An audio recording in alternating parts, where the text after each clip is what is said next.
All right. So guys, again, today is going to be a 30,000 foot, very quick overview of everything that you need to know about gases, gas laws, and ideal gases. So again, ask questions as you need. We'll dig through this together. But guys, fundamentally, when we start talking about gases, it's probably helpful to develop a mental model and then draw that in contrast to the other phases of matter. Remember this mystical, magical day when you learned about Tosok, Nosok, and Tozvok? Remember? Yeah, right. So we learned about solids. We learned that they're low energy, high density, except for water. Remember, water is the only solid that is less dense than its liquid. That's why ice cubes float in water and why icebergs are on the top rather than on the bottom of the ocean. Yeah, so guys, solids are low energy, high density, and they nosok, which means what? They don't take on the shape of container. Then guys, we found out that when solids turn into liquids, while their intermolecular forces do not break, they weaken to the point where the particles in the solid can now move past each other. Their positions become random, and as a result, they tosok, take on shape of container. Then guys, if we add more energy to a liquid, we finally get to the point where we've added enough energy to the particles. The particles then dissociate from each other. It does in fact break the intermolecular forces. The intermolecular forces are overcome, and these things Tozvok, which is take on shape and volume of their container. And if you don't understand the distinction, the idea, well here, let me just do this. If you don't understand the distinction, the idea is that a liquid takes on the shape of its container, but it doesn't fill the entire container. The liquid's down here, but not up here. If you were to fill this with a gas, it would fill the entire volume, spreading out. That gets into entropy and everything we talked about before. You guys good? Yeah.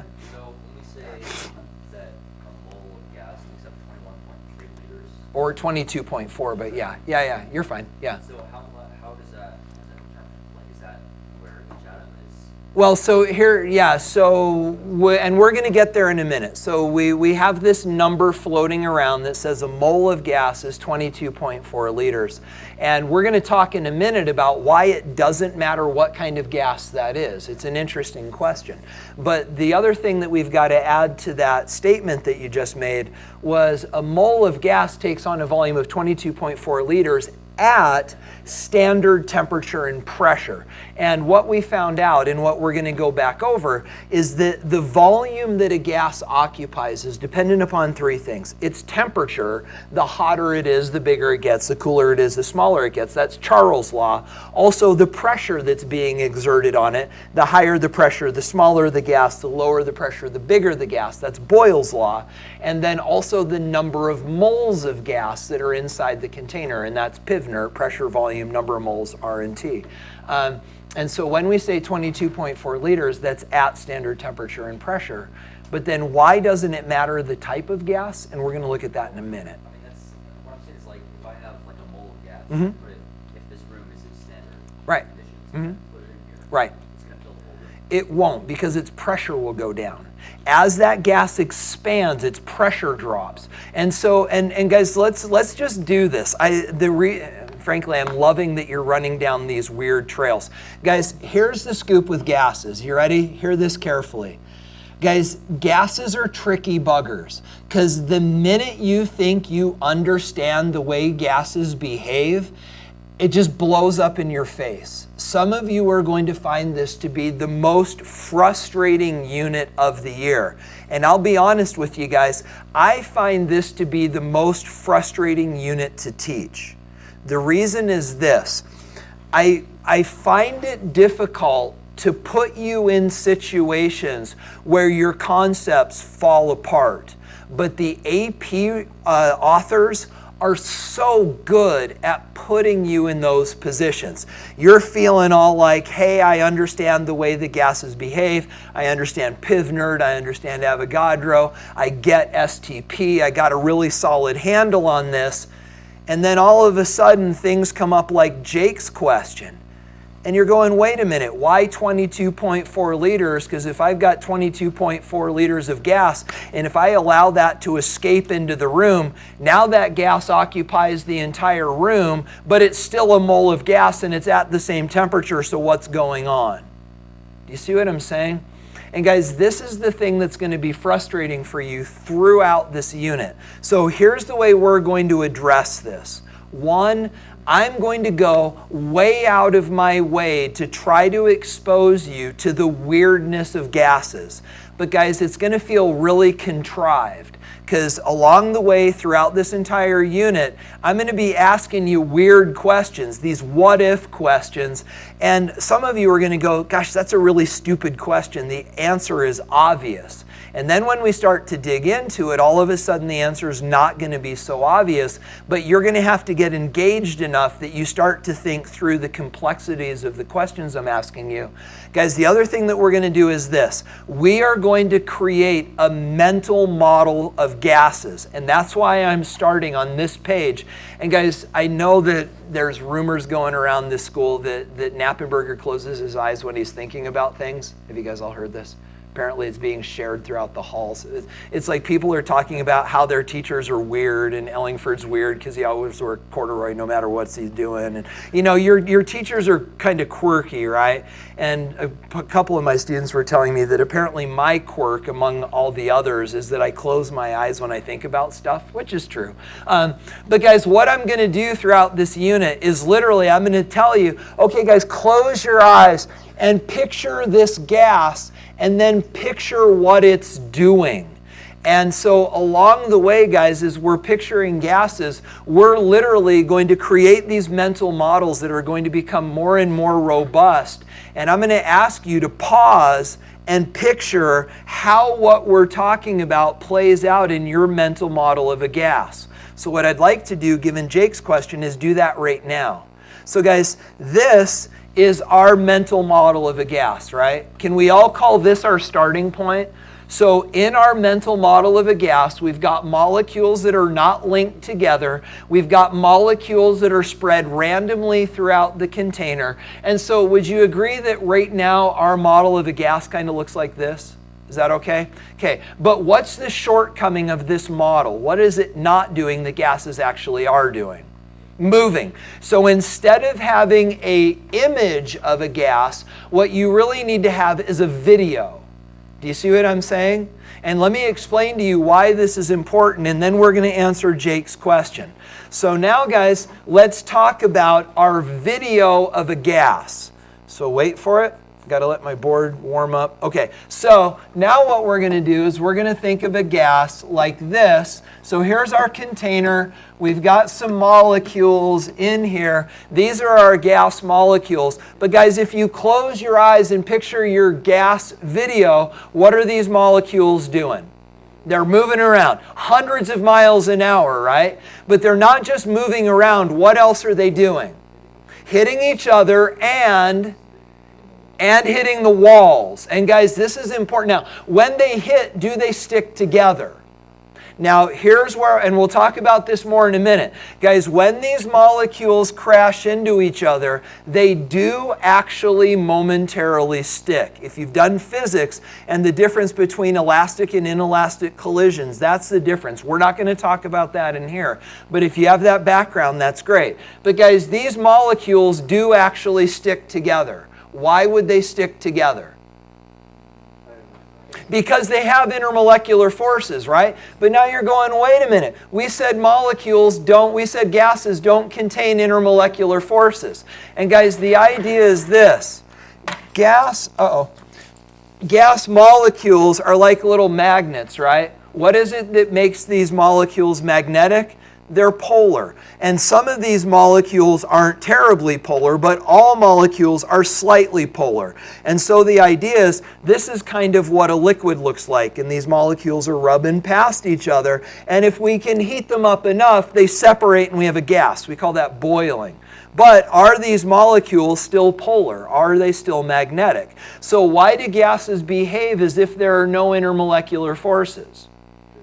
They're spread apart. And guys, intermolecular forces are only effective across short distances. So on average, gas molecules are spread out, and therefore their molecules no longer effectively attract each other. But as these things move around, they will hit each other. And when they hit each other, they momentarily stick and then they bounce off. That's what gases actually do. But guys, we pretend like they don't. And we're going to talk about intermolecular forces relative to ideal gases. Just a second. Do you remember ideal gases?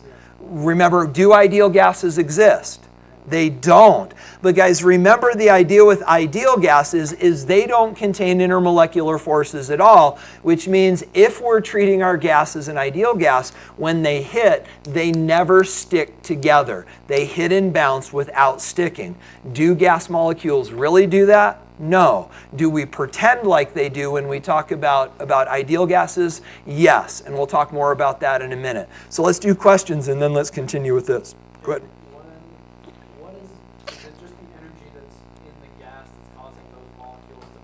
In the form of temperature. Exactly. And so, yeah, so temperature, you're going to find out, is a measure of kinetic energy.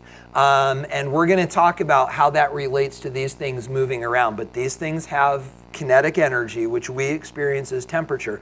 And that's the energy of their motion that exhibits itself when they move, when they hit, and when they hit the container. Go ahead.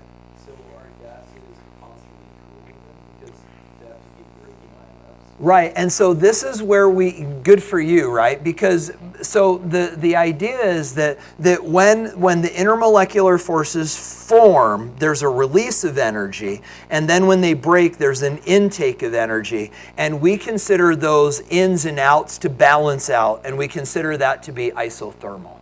Is that okay? And I'm not going to get into the physics of this, but it tracks itself back to the difference between elastic and inelastic collisions, which we're not going to talk about. You guys okay with the idea? Okay, so now guys, let's go back to Jake's initial question. You got your gas in your head? You okay? Ask Siri why gases exhibit pressures. How about if I ask you? Okay, so guys, here's the idea. You got your video. These molecules are moving around. It's chaos. They're hitting each other. They're hitting the walls of the container. So guys, why does a gas exhibit pressure? In your video of these molecules moving around, where is pressure? Where does pressure come into this? Say it again, Rebecca. Exactly. So guys, pressure in this model is exhibited when these molecules push against the walls of the container. So, exactly. So these molecules are moving around and bam, bam, bam, bam, bam, they're hitting the walls, right? So when we talk about pressure, pressure is a force exhibited over an area. So guys, the idea here is that when these molecules hit the wall, they hit the wall with a force, and that force is exhibited over an area, and that gives us a pressure. So the molecules are pushing out, the molecules are pushing out on the balloon, and we experience that as pressure. Does that make sense? Okay, now let's go back to Jake's thought, because here's what Jake said. He said, if I've got 22.4 liters of gas, we know that that's a mole at standard temperature and pressure. If I open up that 22.4 liter container and allow that gas to expand out into the room, what changes? And my response to Jake was pressure goes down. But why does pressure go down, you guys? Exactly, because area increases. Can you picture 22.4 liters like 11 2-liter bottles? So that would be what, 4 gallons? Imagine like a gas can, like a 4-gallon gas, 5-gallon. No, 22, 5.5 gallons. So imagine like a 5-gallon gas can. Guys, that's a liter of, oh, I shouldn't have said gas, because now you're thinking gasoline is a gas. Okay, imagine a 5-liter water jug. Okay, imagine a 5-liter water jug full of air. That is a mole of gas. And then guys, idea is those molecules are hitting against that 5-liter water or 5-gallon water jug, but if you allow that gas to expand into the room, why does the pressure drop? Because there's the same number of molecules, but now the container is the room. And because the container is now the room, these molecules are pushing against such a larger container that there's less force per area and the pressure drops. So guys, understand that conversation was way beyond what we really wanted to accomplish today. But the reason that I not only allowed it to happen, but frankly ran with it, is because it provides an amazing example of how these gas thoughts are deceptively simple. I mean, you're thinking, hey, I've got a gas in a jug, and then all of a sudden you got to figure out what it does when it expands into a room. And if you can create a good mental model, that will serve you well. But even at that, guys, don't get complacent, because these things get weird fast. You okay? Okay, so guys, we covered a ton of stuff. Let me bring us back together, and let's move forward together, talking in sort of an orderly fashion about what you need to know and remember about gases. So right now, here's what we know. We know that gases are complicated, that these molecules are moving at hundreds of miles an hour. We'll calculate their speeds later. It depends on mass and temperature. But guys, these molecules are moving all over. They're slamming into the wall, which causes pressure, and they're slamming into one another. And as Mark got us thinking, when they slam into each other, we're going to say that the energy exchange is conserved, therefore the temperature doesn't drop. You guys good? Okay. Yeah. On the AP exam, unless they specific, if they give us a multiple choice saying, does gas have IMFs? Unless they say that does an ideal gas have an IMF, would we answer that question as yes, gas is. Let's talk about that right now, because that's where we're headed next. So guys, here then, I'm drawing dots, sorry. Here then is where we need to move forward into what you're thinking about. And so guys, be judicious in how you take notes, because most of this stuff you already know, but write it down if you need. Guys, we understand fundamentally that gases are chaotic, and chaos is hard to study mathematically because there's so many variables it's almost impossible to keep track of. So what we do in order to study gases is we use a simplified model of gases, and these things are what are called ideal gases. Now guys, in this class we are actually going to introduce the equations that describe gases not as ideal but as real gases. I don't even think we've used the word real gas. But guys, real gases and ideal gases are opposites of each other. And here's what you're going to find. This is going to happen in a couple homework assignments. You're going to do the math and you are going to study a gas as if it's an ideal gas. Then, studying the same sample of gas, you're going to apply the Pivnert equation with the variables that are brought in when we treat a gas as a real gas. And what you're going to find is that this is really true, that studying gases is ideal and studying gases is real does not significantly change the results. That's why treating gases as ideal gases works so well, because for all intensive purposes, gases behave ideally, and so the simplification is pretty darn good. Okay, so with that said, when we talk about ideal gases, remember what we're doing is we're creating a simpler model for gases that makes the study easier. So guys, what are the two characteristics, just a second, what are the two things about a gas that we get rid of in order to treat them as ideal? Not mass, not pressure. So intermolecular forces and the volume of the particles. Okay, so yeah, so here, let me give it to you. So ideal gases are gases that have mass but no volume and no intermolecular forces. If you want to write this down, that might be not a bad use of your time if you don't remember. So guys, ideal gases are gases with particles that have mass but no volume and no intermolecular forces.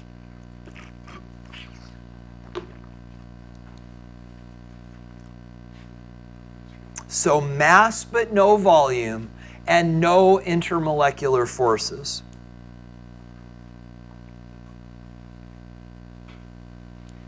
Did y'all get that? Okay, so let's do this then. Let's go back to our model of a gas. So, right. So here is our balloon.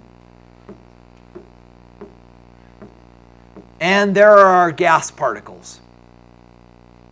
And guys, this is actually much more appropriately drawn to scale.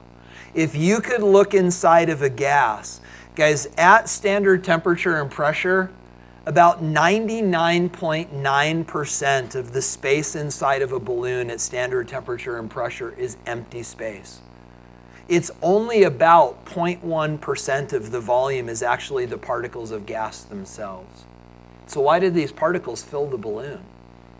Because they're moving so fast. Exactly. So let's talk about ideal gases. So guys, the first thing that we say with an ideal gas is they have no intermolecular forces. So guys, why is it fair to say that these particles have no intermolecular forces? They're so spread out. The distance between the magnets, if you will, is so spread out that there's functionally no attraction between them. Now guys, understand that we don't just make that the case when they're spread out, because we know as they move, they will in fact impact one another. And guys, we say no intermolecular forces no matter what. So no matter how close they get together, in an ideal gas, we just claim that they have no intermolecular forces. When they're apart, it's a good approximation. When they close in on each other, it is not as inappropriate of a simplification, but we just say no intermolecular forces. Is that one okay?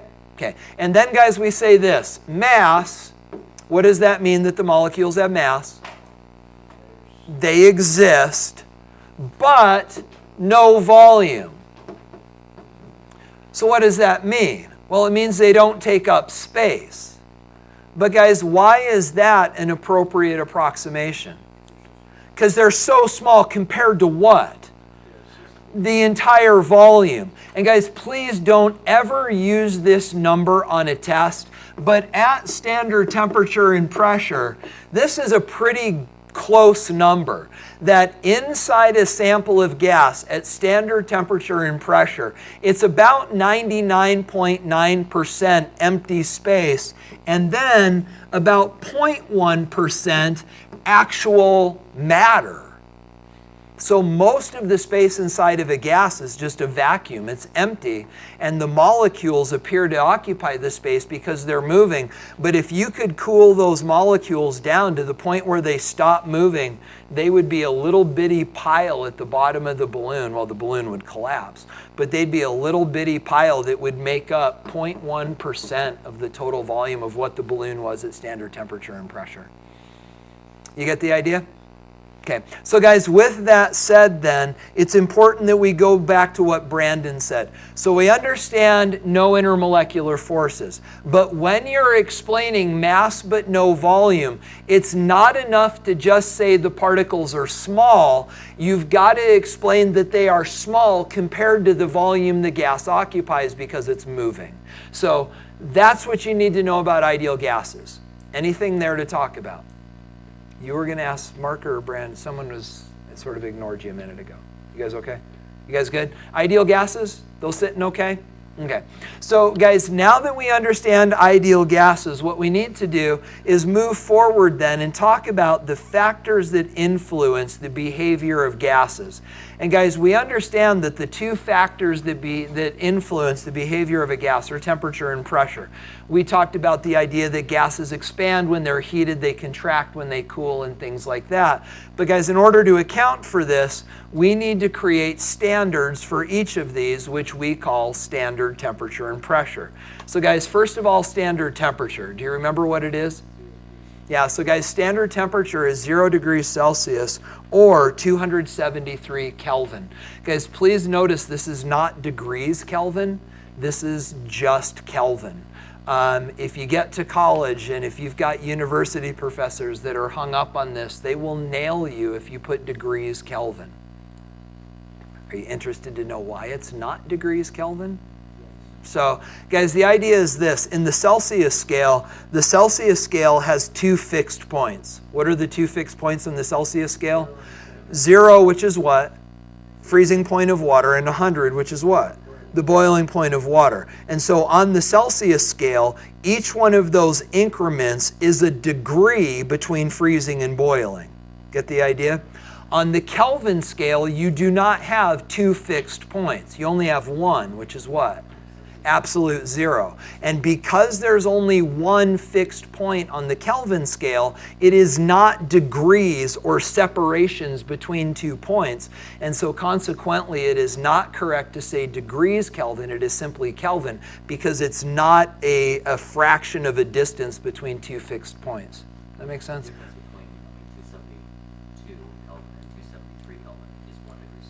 That's correct, but we don't say that the difference is 1 degree Kelvin, it's simply 1 Kelvin. But what you're saying is right. A Kelvin is equivalent to a Celsius degree. Yeah. You guys good with the idea? Okay. And then, guys, we've got this idea of standard, well, first of all, the conversion between the two. Do you remember that? So, okay. Do we need to do this, the difference between temperatures? Is that okay? So the thought being that we've got, well, first of all, Fahrenheit, which is evil. So then we've got the freezing point of water, which is 0 Celsius, the boiling point of water, which is 100 Celsius, and then absolute 0, which is negative 273 Kelvin. Do you remember that? And then in Kelvin temperatures, this is 0, and then 373. Did I screw that up? Oh, that should be Celsius. Sorry. Yeah. It's 212. Yeah. I learned the other day where those numbers came from. Did you guys? It's Mercury. No, it's not even that cool. So what they when Lord Fahrenheit came up with the Fahrenheit scale, which was sometime before Celsius, he was using the coldest and hottest temperatures he could actually measure. And the coldest temperature that he could measure was actually the temperature of brine. Brine is saturated salt water. And you know that when you add salt to water, the freezing point goes down. So he called 0 Fahrenheit, the temperature of brine, which is below the freezing point of water because there's salt in it. And then he called his upper temperature 100 Fahrenheit, body temperature. We know that body temperature is 98.6. He was off a little bit, but this was 300 years ago. So he did pretty well. So his 100 point was body temperature. His 0 point was the coldest temperature he could create, which was the temperature of salt water. And on that scale, pure water then froze at 32, above the temperature of brine, and water boiled at 212. So he just picked weird 0 and 100 points, yeah.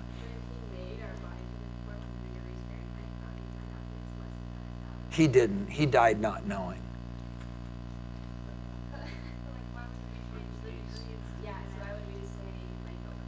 Well, because once they had established this, we broke away from its initial definitions and based it upon other things. And then at that point, when we were able to measure the temperature more accurately, rather than change the whole scale, we just said, let's change body temperature. So, yeah. Anyway, don't need to know about Fahrenheit. Off the point, yeah. But how did he decide, this is, what was he using to measure the temperature before he invented? To be honest with you, I'd really rather not know. Because in order to measure that temperature, I'm sure he put something really uncomfortable in a place you wouldn't want to have your temperature measured. So I don't know. I mean, is that what you're asking? How did he do it? Oh, sorry. Thanks for the thought. What are you asking? What measure of temperature was he using to determine? They didn't have a thermometer. There wasn't one. I mean, this was all from scratch. I don't even know what his device looked like. Yeah, but I mean, how does he's like, this is 0 cold. He's like, this is 0, or this is 100 hot. Right. And he's like, this feels like it's about 50. Or how does he? Well, so let's assume he used a mercury thermometer. So he found 0, he found 100, and then just broke it. Sure. Yeah, absolutely. Which is much more nice to think about than where my mind went. Yeah, okay. All right. You guys all done with this? All right. So guys, now we need to talk about standard pressure. I don't think I put the drawing in here. I didn't. So really quickly, let's talk about atmospheric pressure. For those of you that missed this idea, guys, you understand that atmospheric pressure is the pressure that air exerts pushing down on us, right? That if you go outside and look up, you're looking through about, 60 or 70 kilometers of air. And literally, guys, there's a column of air sitting on your face pushing down. But it doesn't just push down here, it wraps around and it pushes up and down and in and all around. And eventually all of those forces equilibrate and we're not getting squished. But guys, that air is very, very heavy. You guys, does this make sense? So the thought then being, if you're not quite convinced of this idea,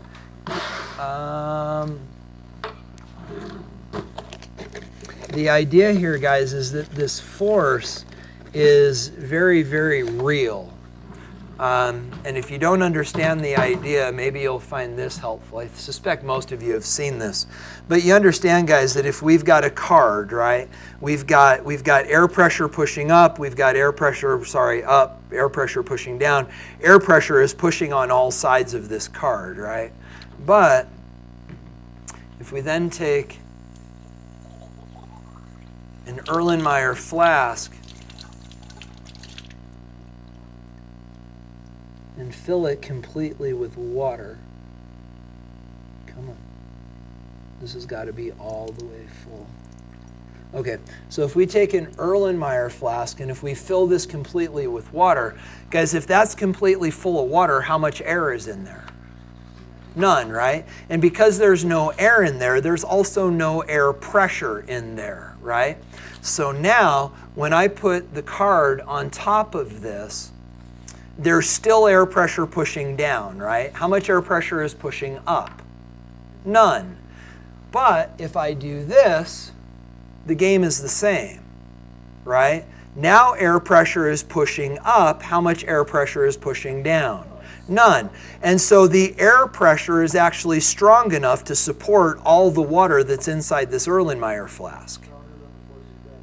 Stronger than the weight of the water, which is a product of the force of gravity, right? But the air pressure that's pushing up is actually enough to support all the weight of this water pushing down. So guys, air pressure is not only a very real thing, it's actually pretty stinking, like there's a lot of force there. There's a lot of pressure. So anyway. You also have like the pressure when there's not all the card was over water, right? So Right, and so it's actually spread out across the entire. It would be interesting to calculate how small could you make the card, right? Well, and like on this, it's still getting air pressure down, but not as much as it's not. Well, the air pressure down. So yeah, right. We subtracted out this much air pressure. Yeah. Ooh, there's a. You understand. Oh, wait a second. Then that means it shouldn't matter how big the card is. Because if that's the case, this is offset by that. And so the only air pressure that's unbalanced would be the pressure that's exerted right where the water is. So this certainly should work. So if that's the case, because if this is equilibrated by that, then the only place there's not an opposing downward force of air pressure is that space. So in theory, you should be able to cut this card down to the width of the neck of the bottle, and it should still work. Yeah, it would be the size. Yeah. It would be how big you get. Shouldn't be. Well, because we know practically that doesn't work. Well, yeah, but I mean, you have air pressure going down. And up. On the part of the paper. Yeah. Mm-hmm. But I mean, at some point, that difference is going to be less than the weight of the water. Mm-hmm. So and then at that point, it falls apart. Yeah. You guys get the idea with air pressure? So how do we then measure air pressure? And guys, we're going to talk about this more later, but we can do this quickly now.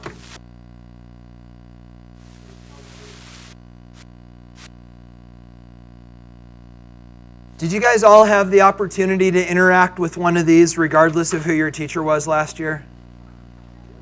Okay, so I'll do this quickly. We'll talk more about it later. Guys, this is actually what is called a barometer. So when you watch the news and this huge storm came through in the last couple days, what you would have seen on the news report is that barometric pressure was probably like 24.2 or 3 and falling. And you'll notice that they never gave us units for that. But guys, they report this stuff all the time on the news. They tell you the barometric pressure and they tell you the trend. So let's talk about both. First of all, what are the units that we use for barometric pressure? When they say 24.3, 24.3 what? No, the answer, and it's not atmospheres, the answer is inches of mercury. Guys, here's the way this thing works. There is a vat of mercury. You can actually see, there's a glass window right here where you can see it. This entire bottom part here is a glass beaker, if you will, full of mercury and then jacketed in steel so that it won't, well, has less likelihood of breaking. So guys, if I were to take this thing and turn it on its side, all the mercury would pour out. Don't get the misconception that this is sealed tight. There is very much an air gap right up underneath this lip that allows air pressure to sneak into this and push down on the surface of the mercury. Now, the business end of this barometer is actually up inside of here, because inside of this glass jacket is actually, this metal jacket is a glass tube. And what they do is they stick this glass tube down into the mercury, they draw a vacuum on it, they suck all the air out of it, and then they melt it and seal it. So this is sealed up here, and the open end is down in the mercury. So guys, there is no air up here at the top of this tube. So what happens then is atmospheric pressure pushes down on the surface of the mercury, and where does the mercury go? Up the tube. So what we do then is we attach a yardstick, but the yardstick doesn't go all the way to the surface of the mercury. It doesn't have to. But this yardstick starts at 24. So the distance between here and the surface of the mercury is 24 inches, and then it goes up from 24 to 32. This is all the more we need, because this is the range where our atmospheric pressure exists. And so as more atmospheric pressure is around, it pushes harder, and this column of mercury goes up. As there's less atmospheric pressure, less push, and it goes down. And as we know, low atmospheric pressure is bad, stormy weather, and then high atmospheric pressure is clear, stable weather. So right now, atmospheric pressure is about 25.3 inches of mercury or so. But guys, that is equivalent to about 647 millimeters of mercury. So here we do it in inches, in Europe they do it in millimeters, but that's how a barometer works, yeah. So doesn't the level of the mercury constantly change? And that's why they don't run this to the bottom. What they do is they start at the 0 point as if there were no pressure on it, and then it's compared to that. So that's why it doesn't run all the way to there, because you're right that would always have to be shifting. So yeah, do you guys get the idea? Okay, so barometer, all right.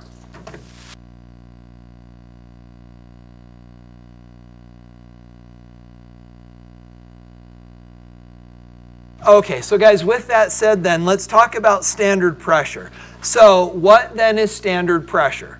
Well guys, standard pressure we define as, am I drawing dots? I'm drawing dots again. Guys, we define standard pressure as the pressure at sea level on an average day, which is amazingly wishy-washy until you realize that we've collected data over the centuries, and this is actually a very clearly defined number. So what is that clearly defined number for standard pressure? Well guys, just to give you a frame of reference and something you would understand, it's about 15 psi. Well, so probably if you drive a car, you inflate your car tires to about 30 to 35 psi. So it's about half the pressure that exists in your car tires. But if you think about it, guys, what that means is for every square inch of surface area on you or the table or whatever, there's 15 pounds of air sitting on every square inch of your body. Oh yeah, all of a sudden you realize that's a ton of pressure. So if any of you are taking Wood's class, and if you've ever gone down to Mr. Gurr's room, and if you've ever used his vacuum clamps, have you seen these? It's really cool. If you're laminating boards, you take your project, you slide it into this industrial strength Ziploc bag, suck all the air out of it, and all of a sudden you've got 15 pounds of air sitting on every square inch of your project, and it smushes the whole thing together and allows the glue to dry. Way more pressure than you can ever create with clamps. It's a really, really cool system. So understand that these are not then the units that we are going to use. These are the ones that you need to use. And if you're not familiar with these, include them in your notes. Guys, when we talk about atmospheric pressure, we are going to talk about the units torr. Now guys, torr are the same as millimeters of mercury. Where does millimeters of mercury come from? You just saw the barometer. So guys, this is one of the two units that we're going to use. We're also going to use atmospheres. These are all equivalent, exactly. So 1 atmosphere is 760 torr, which is the same as 760 millimeters of mercury, which is also then equivalent to 1 atmosphere of pressure. Go ahead. So is 760 millimeters of mercury 760 torr, and 761 millimeters is 761 torr? Yes. Okay. Yeah, millimeter. Yeah, so these two units are interchangeable. It's not like, no. Yeah, no, they're interchangeable. Yeah. Okay. Correct, exactly. Okay, so guys, with that said then, what we need to do now is we need to talk about how gases change based upon their temperatures and pressures. So guys, the first one we're going to do is called Charles' Law. You probably should know this by name. Guys, Charles' Law says this, and if you want to include it in your notes, you can. So Charles' Law says this: the volume of a gas varies directly with Kelvin temperature, assuming the pressure doesn't change. So at constant pressure, the volume of a gas varies directly with Kelvin temperature. So guys, fundamentally what that means is this: if the temperature goes up, the gas gets bigger. If the temperature goes down, the gas gets smaller. But I think you can probably just intuitively you understand that. Gases heat up and they expand, gases cool down and they contract. But guys, why does it have to be Kelvin temperature? Well, that's good. There's no negatives. Good, because we can't have a negative Kelvin temperature and we also can't have a negative volume. So what about a common point for the two scales? Do you remember the lab we did last year? Yes. Guys, at 0 Kelvin, think about this. At 0 Kelvin, what happens to the molecules? They stop moving. Okay, close your eyes, go to your picture. So guys, you've got your video, right? And these molecules are moving around. And as they cool down, what do? They slow down. And as they continue to cool down, they continue to slow down. And when they hit absolute zero, what do? Stop moving. And what do you have now? A pile of not moving molecules. But guys, what is the volume of the molecules themselves? Says who? Ideal gases. And guys, if those molecules stop moving and if those molecules have no volume to begin with because we're treating them as ideal gas molecules, at absolute zero they disappear. Get the idea? That's why it has to be Kelvin temperature, because it gives us a common 0 point. At 0 Kelvin, zero movement, zero volume, because the molecules themselves don't take up space. Hi. Thank you. So guys, again, those are sort of these weird little nuances that you need to start thinking about relative to gases. So you okay with the idea? Okay, so then guys, what's up with this?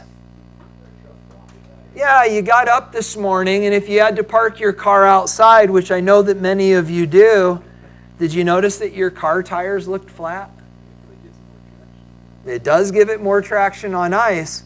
But guys, if you didn't notice, go out when you go home and just eyeball the tires on your car. They will look flat. But it doesn't mean somebody pranked you and let the air out of your tires. Guys, why do your tires look flat? Because it's cold and the molecules slowed down and they contract and your tires look flat. But why did they not look flat by the time you got to school? Because you drove on them, and driving creates friction, and friction creates heat, and that heats the gas back up, and what happens to the tires? They reinflate. You get the idea? Okay. All right, so guys, that would be Charles' law. Now let's skip forward and let's talk about Boyle's law. So guys, Boyle's law says this. It says the pressure of a gas at constant temperature varies the volume of a gas at constant temperature varies inversely with pressure.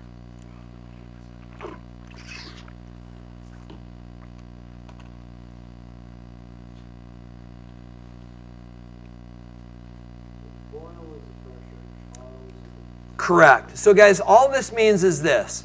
If the pressure goes up, if you squeeze a gas harder, it gets smaller. And if you let the squeeze off of a gas, it gets bigger. So intuitively, I think it makes sense. So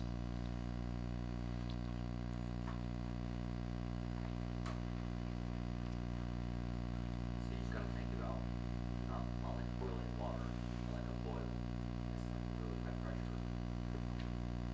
Just trying to think. And you thought my idea was nasty. Hey, you know what?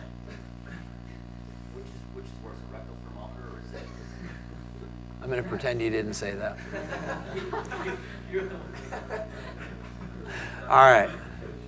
But no, you're actually, I had a college professor teach it that way where he talked about, yeah, same idea. All right. So guys, what about this then? Thinking about practical applications. If you had me last year, you might have remembered seeing this because I did clip it out of last year's notes. But do you remember what this is? It's a weather balloon. And this is how they launch them. This thing is all saggy and wobbly and hardly inflated. But guys, this is the way they launch weather balloons. How come? Yeah, so they don't explode when they get up to where they want to measure the weather. Because guys, as this balloon rises, what happens to the atmospheric pressure? It goes down. As you rise in our atmosphere, there's less atmosphere pushing down on you. So as you rise, atmospheric pressure goes down. As the atmospheric pressure goes down, what does Boyle's law say happens to the volume of the balloon? It expands, and if you don't launch these balloons only partially inflated, they get up a couple thousand feet and they explode. So you have to launch them partially inflated so when they get up high, they have room to expand. Yeah. Okay, so what's the difference between air pressure coming down on you and air pressure also coming up? Because as it rises, it still has all that air below it. Correct. But understand that, so can this be a, okay, so let's let this be a balloon. Okay, so the idea is that if this is our balloon, it's being squished from all sides. And if it were a balloon, it would be making it smaller. As this thing goes up in the atmosphere, it's still being squished less from all sides, which allows it to expand even more. It doesn't, because it is being pushed up as well as down. That's not what makes it rise. But that is what determines its size. So when a balloon is down here, it's small because it's being squeezed from all sides. When it gets up high, it's bigger because there's less squeeze from all sides.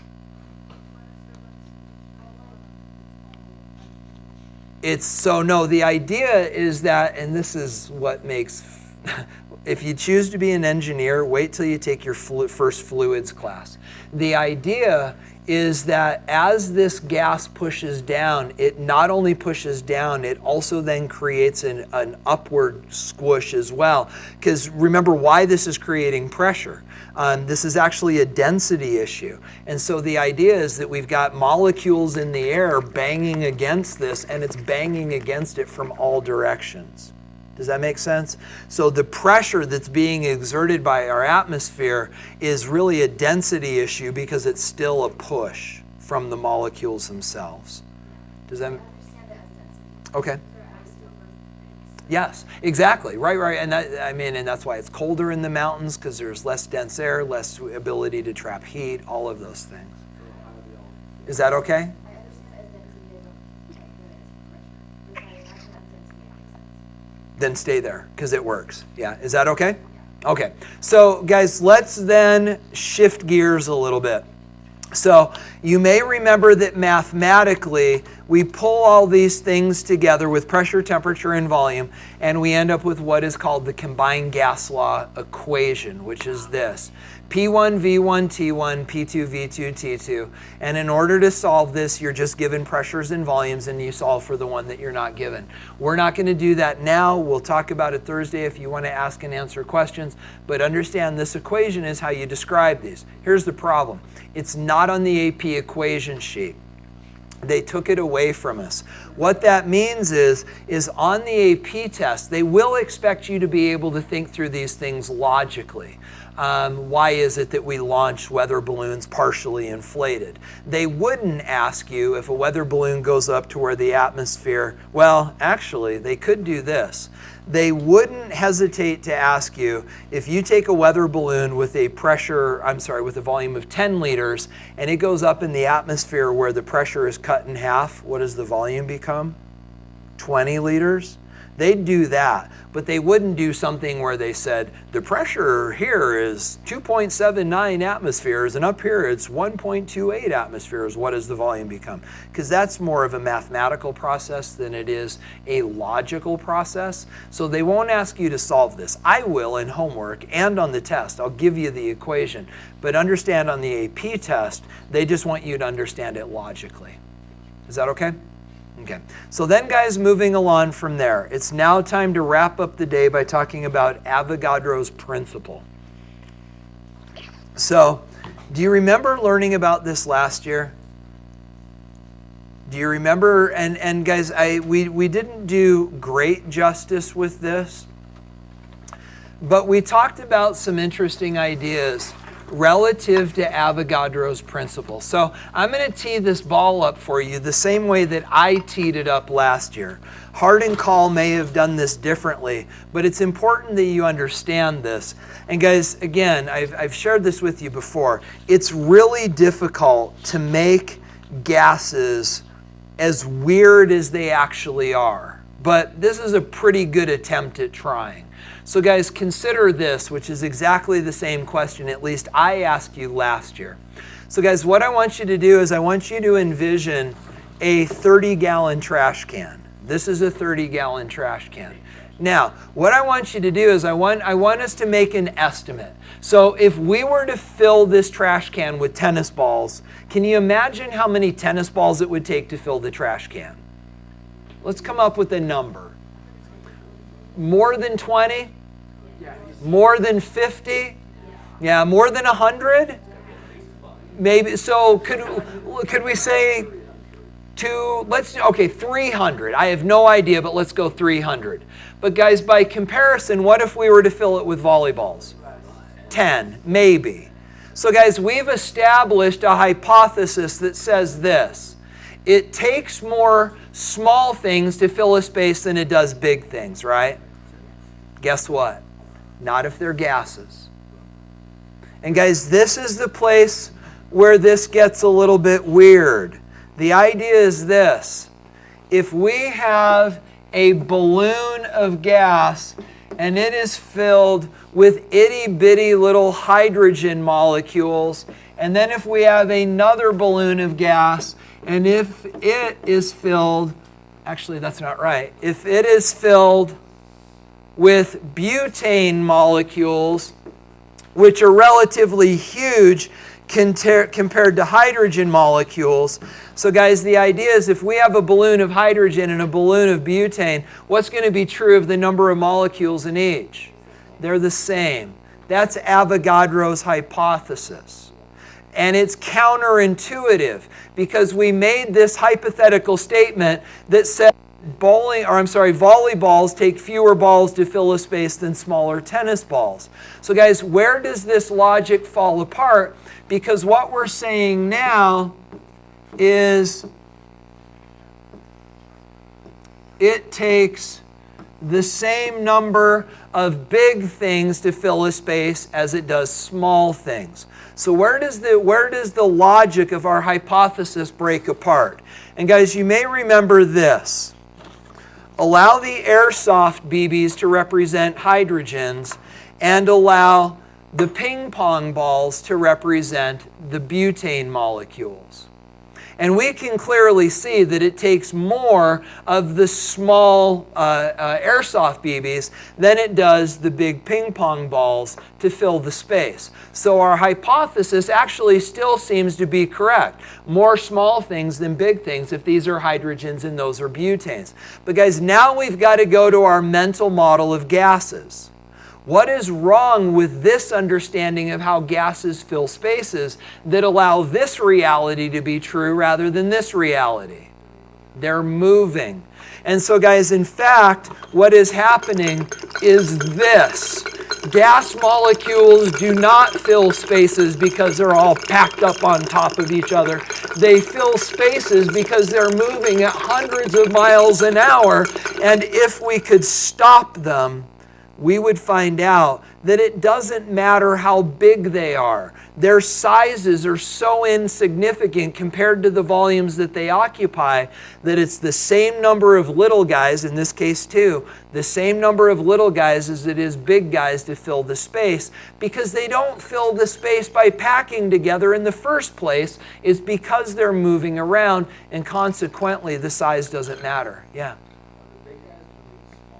The big guys are moving slower. That's going to be 2 class periods from now. The idea is this. Well, we should be careful. If they're at the same temperature, okay? So if they're at the same temperature, what that means is they have the same kinetic energy. But kinetic energy is 1/2 mv squared. And so this has more mass. So in order to have the same kinetic energy as this, it has to have a lower velocity. So you're going to find out that heavier gases are moving slower at any given temperature than lighter gases. Yeah, go ahead. No. But we do care about their mass, and it's mass that determines kinetic energy. Yeah, go ahead. Just a second. Go ahead. Eventually, at some point, if we won't get big enough molecules that will take up enough space that this will become consequential. But that size, to some extent, does still matter. And we're going to talk about that also in 2 days, because you're right. We can't get molecules that are big enough for it to matter, but I'm going to throw this to you. Catch. We can get molecules to get close enough together that it matters. So shake that. What's in there? Solid, liquid, or gas? It's a liquid. It's liquid air. So how do we get air to liquefy?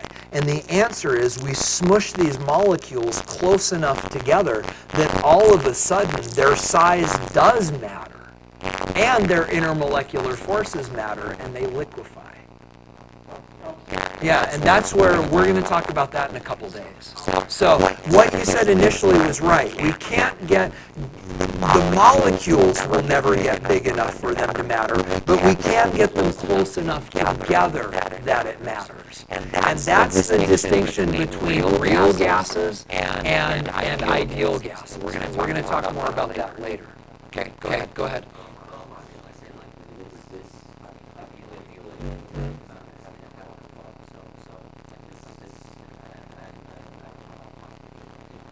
Right. Exactly. And then in this case, we clearly see this does matter, but we don't talk about it this way because this is how they behave. So this is a bad analogy based upon misconception. This is better analogy where their volume do not matter. So it doesn't make sense to pick this apart because it's just wrong. Yeah, you got it. Okay, you guys good? That's good. Okay. So guys, with that said then, we now have to talk about this. We now understand together that our initial volleyball tennis ball hypothesis was bad, right? That it doesn't take more small things to fill a space as it does big things. It's the same number of things because the size of the molecules doesn't matter compared to the free space around them. But guys, these numbers of particles, and let's remind ourselves, guys, in chemistry, how do we count particles? Not in dozens, we count them in moles. So guys, remember our abbreviation here for moles is N. So we're now saying that the number of moles will be the same. But guys, the number of moles will be the same only if what other three things are the same? Temperature, pressure, and volume. So guys, that's the idea, that Avogadro's hypothesis says the number of moles will be the same if the temperature, pressure, and volume is the same. But did you see what we just created? PVNRT. PVNRT.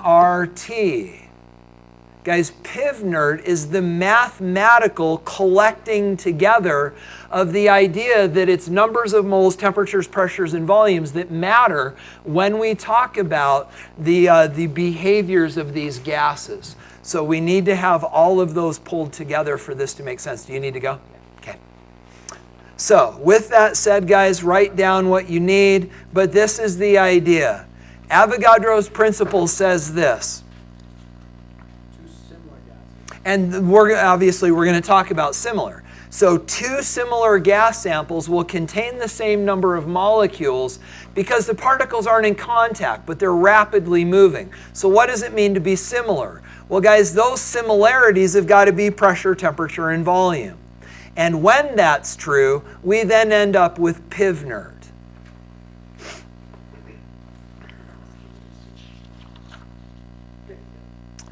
Now, guys, let's take a look here. I frankly don't remember what they've done with PVNRT. So, guys, let's look at this together, and this is where we're going to wrap up the day. So grab your equation sheets if you have them handy. Where's it at? Oh, there we go. Okay. So we're under the gases, liquids, and solutions page. And we've got PVNRT, and what are they giving us for R? Okay, so guys, that top, so do you see our values for R? We are not going to use the 8.31 right now. Notice the units. You remember when we used 8.31 last year? Okay, but that was a liter kilopascal per mole Kelvin. Notice this is joules per mole Kelvin. And that doesn't do us any good. We'll talk about that later when we talk about, well, we'll talk about it not in this unit even. So guys, the values that we are going, well, the value that we're going to use for R is the second one. So notice, given the idea of PVNRT, you've got liters for volume, you've got atmospheres for pressure, and then of course moles in Kelvin is expected. So guys, when we solve PVNRT in here, we're going to use 0.08206. I think the book may have 0.0821. Do any of you remember? I wonder if they updated that. But that's the value we're going to use for R, is the 0.08206, which requires that our pressures be in atmospheres. Mm-hmm. Why do we need, well, I mean, I understand why we need that R to make the equation equal. Right, and that's why. Yeah, I mean, seriously, that's why. That when we look at PVNRT, it turns out that pressure and volume do not equal N times T, but they're always different by a constant, which is R. Well, exactly. Yeah, and we're going to in lab. Wait, or did we do that? We did that last year. So that lab we did last year where you took the butane lighters and filled the two, we're going to do that again, maybe twice. We already did it to solve for R, because if you solve for R, it's just PV divided by NT, measure pressure, volume, number of moles, and temperature, and you can get R. Yeah. You guys good? Okay. So again, guys, we are going to use the 0.08206 for R, and we're going to solve these problems. You guys good? Okay. So guys, that was it. That was exactly the conversation that I wanted to have with you. It was pointed enough that we got through the material we needed to, and yet it was rambling enough that you got exposed to this idea that gases, frankly, are boring as all get out. Some of you were actually nodding off like head down, and that's your choice. But guys, understand that, I mean, I'll be the first one to admit to you, this is probably my least, I told you, it's the hardest thing to teach. It's also my least favorite thing to teach. right up until the point where all of a sudden it gets hard. And by that point, some of you have just checked out and you miss out on that experience of this getting hard and you needing to think. Again, I'm going to do everything that I can to try to expose you to some of the weirdness of all of this. But guys, really, it falls on your shoulders to stay engaged because this gets weird pretty quickly. So anyway, we're going to work on some homework problems, and then we're going to get together and continue this conversation next time. So guys, this is what we're going to grade next time.